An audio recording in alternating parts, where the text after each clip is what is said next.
Tyler, big day for you, mate. Congratulations on a top 10 on what was a brutally fast day. Talk us through the bike section, which just seemed to be a fair battle. Yeah, I mean, I had a good swim and I felt comfortable, and I didn't know if I was in the front group or the second group because I felt comfortable, which isn't normal for me. And then I got on the bike and I just went sort of straight up to the front, first 5. And I did that because that's how I always have to race, because normally I swim behind. And then I sort of slipped back, everyone sort of came in front. It's interesting though, the big boys like Freddie came and he asked to come in, so you leave a gap and you let him in. And then Aniko, but it's funny how the older guys, they asked to come in and the younger ones just chop in. So I mean, it's an interesting game out the front. Like there's a lot of respect that goes on.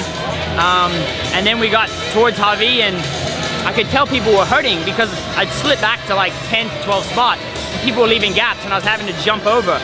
So as I jumped, I was warming up. And then I got up behind Luke and Sebastian, and we were coming to an aid station and I said, I'm warmed up, I don't know if these guys are.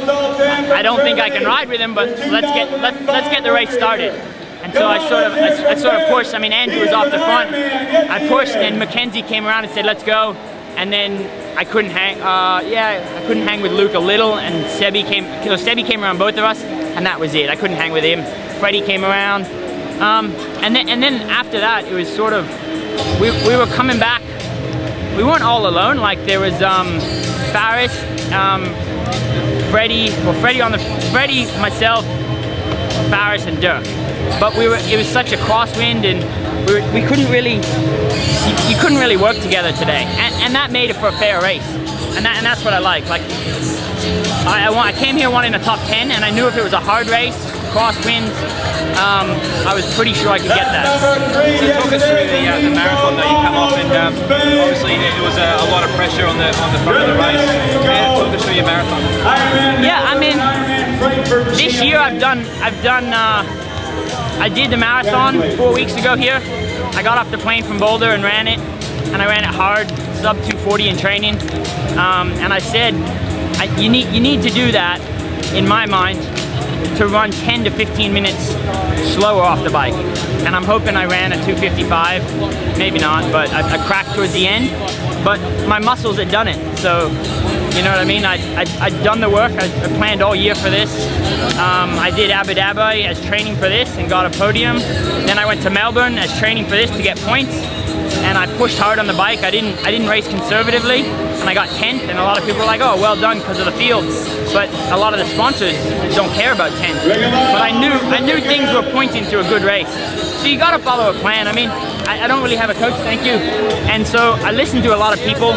In Melbourne, I picked Pete Jacobs' brain.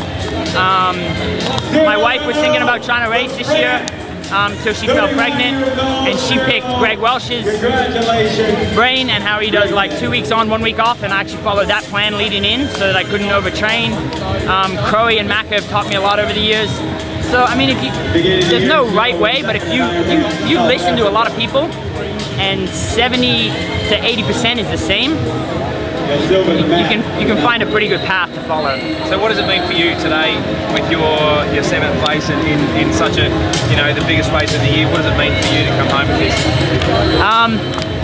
Yeah, I mean, I came here to get top 10, and I managed that. I mean, it was hard when I was in 4th for so long to slip in the last 2 miles, but that's life. The other boys came home strong and I didn't. I need to do a bit more running maybe. I come from a running background, so I sort of put that aside.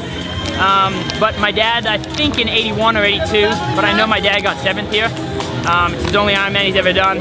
So when I was in 4th, I was like, I'm beating him. And then I slipped to 5th and 6th right away, like together almost. And then I was in 6th and I was like, I can still get it.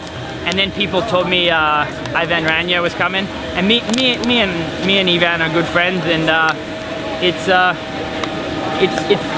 6th or 7th when a good friend sprints past is not. It's his first time here, and he is, people didn't give enough respect to him. He won Cozumel with a blistering run, and he's been 5th in the Olympics, and he's been an IT world champ. I mean, for me to be up with the names that I was, I have to be happy. Like, there were some odds, and my odds for all the betting were pretty low. First off, the bike was actually nicer to me.